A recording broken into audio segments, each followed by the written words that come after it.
Здравствуйте! Я Светлана. Welcome to RussianPod101.com's Alphabet Made Easy, the fastest, easiest, and most fun way to learn the Russian Cyrillic alphabet, the alphabet. In the last lesson, we met the last of our false friends, the Russian letters that look like letters of the English alphabet but sound different. I hope you remember how to read and write them all. If you've been practicing, I'm sure you're doing a great job. In this lesson, we'll learn a new category of Russian letters, new friends. New friends are letters that don't look like English letters but have sounds that can be found in English. That means that they should all be very easy to pronounce. Ready to learn? Then let's go! Our first new friend is B. This is the first truly new-looking letter for English speakers. Although it looks new, it should sound quite familiar. B is pronounced just like the English B. As you can see though, the upper and lowercase look very different. Here's the uppercase.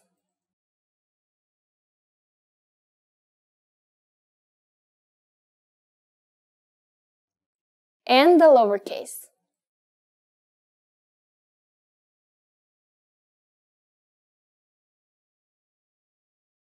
The cursive uppercase B looks like this. It has two strokes and continues to the next letter after the lower stroke. The lowercase is quite different from the uppercase, and you have to lift your pen at the end. This makes lowercase b the only letter which does not connect smoothly to the following letter. Now we'll write them.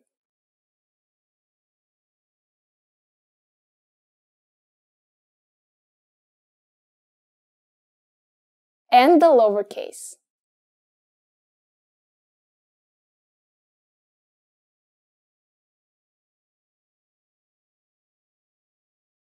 Let's move on to another new friend. The second letter in this lesson looks like a rotated uppercase L in English. G. While it may look strange, G has a pretty familiar sound. G functions in the same way as the English G, and almost always makes a hard G sound. Sometimes it can sound like V, but only in rare cases. Here's how to write the printed versions.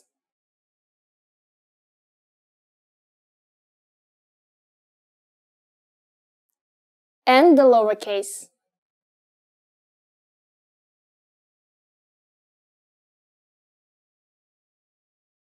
Now let's take a look at how to write G in cursive. The uppercase version looks like this. As you can see, the cursive version of G looks kind of like the uppercase T in English.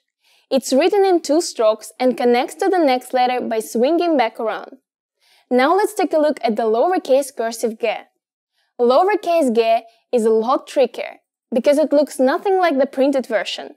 On its own, it's written like this, but when connected to the preceding letter, it looks a lot more natural. Handwriting time.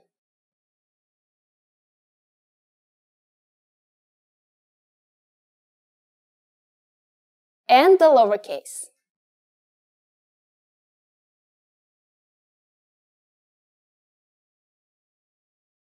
That's it for our new friends today. We'll continue learning more letters next lesson. But for now, let's practice using these letters in some new words. First up is a word that uses both of our new letters. Try reading it aloud. I hope you could successfully read this as Bog. It's a very important word for many Russian people. It means God. Let's write it.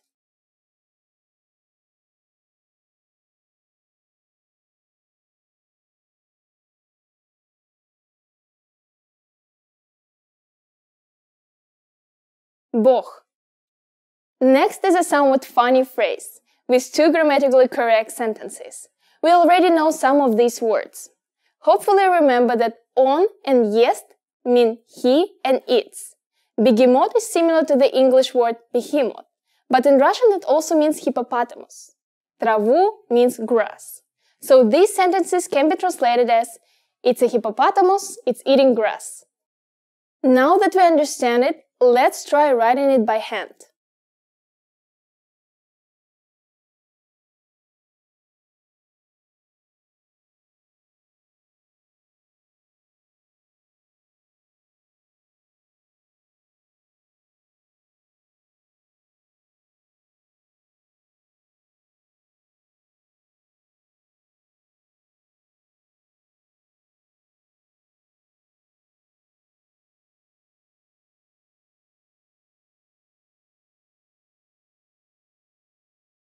Он бегемот.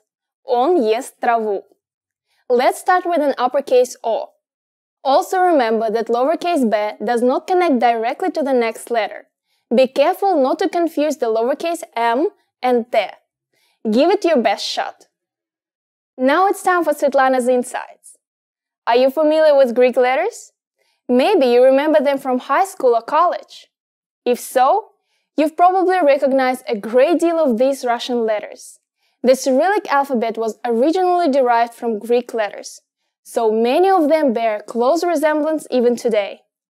That just about wraps it up for this lesson. Next time I'll introduce some more new friends. I hope you're excited. See you in the next Alphavit Made Easy lesson. Пока-пока!